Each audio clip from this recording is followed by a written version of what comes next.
भिवानी जिले के लोहारू की प्लेवे टीचर मनीषा का 8 दिन बाद अंतिम संस्कार कर दिया गया। सीबीआई जांच की मांग के बाद दिल्ली एम्स में पोस्टमार्टम हुआ और उसके बाद परिजनों ने गुरुवार सुबह मनीषा का अंतिम संस्कार किया। अंतिम संस्कार स्थल पर किसी भी अप्रिय घटना को रोकने के लिए पुलिस बल और रैपिड एक्शन फोर्स की तैनाती की गई थी।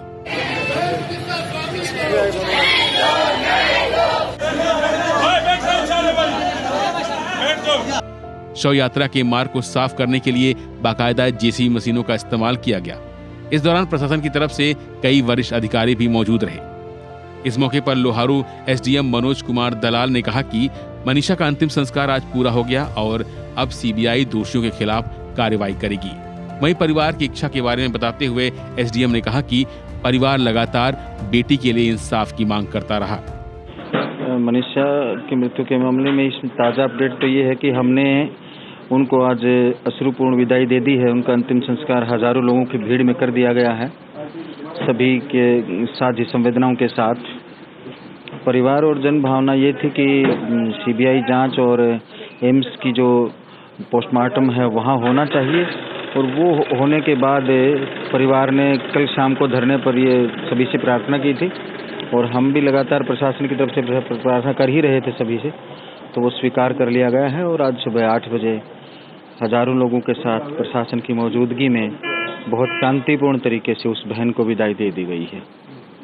परिवार ने क्या कोई और मांग भी आप लोग? परिवार ने सिर्फ एक बात हमसे बार बार कही है। जब हम वहाँ अंतिम संस्कार पे मौजूद थे तो परिवार की तरफ से बात यही थी कि उन्हें और कुछ नहीं चाहिए, बेटी को न्याय चाहिए, और उस बेटी को न्याय के लिए सरकार ने सबसे बड़ी एजेंसी को ये जांच सौंप दी है।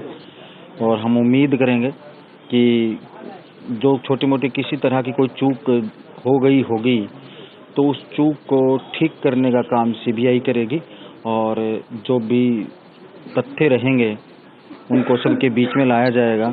और अगर कोई वास्तव में कोई गुनहगार मिलता है तो कानून के तहत उसे सख्त सजा दिलाने का काम सरकार और सीबीआई दोनों मिलकर के करेंगे। क्या धरना अभी भी चालू है? लोगों का कहना है जो पंचायत में इकट्ठा हुए थे। कल शाम को ही धरना समाप्त कर दिया गया था, क्योंकि लगातार ये चीज़ें जारी थी, शांतिपूर्ण धरना चल रहा था।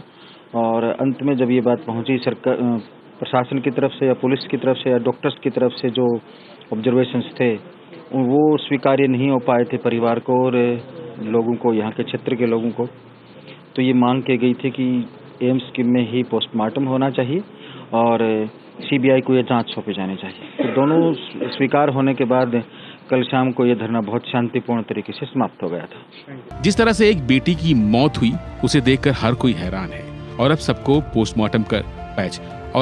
पोस्टमार्टम रिपोर्ट का इंतजार है, जिसके बाद पूरी मिस्ट्री से पर्दा उठ सकेगा। फिलहाल के लिए बस इतना ही। बाकी अपडेट के लिए बने रहिए वन इंडिया हिंदी के साथ। Subscribe to One India and never miss an update.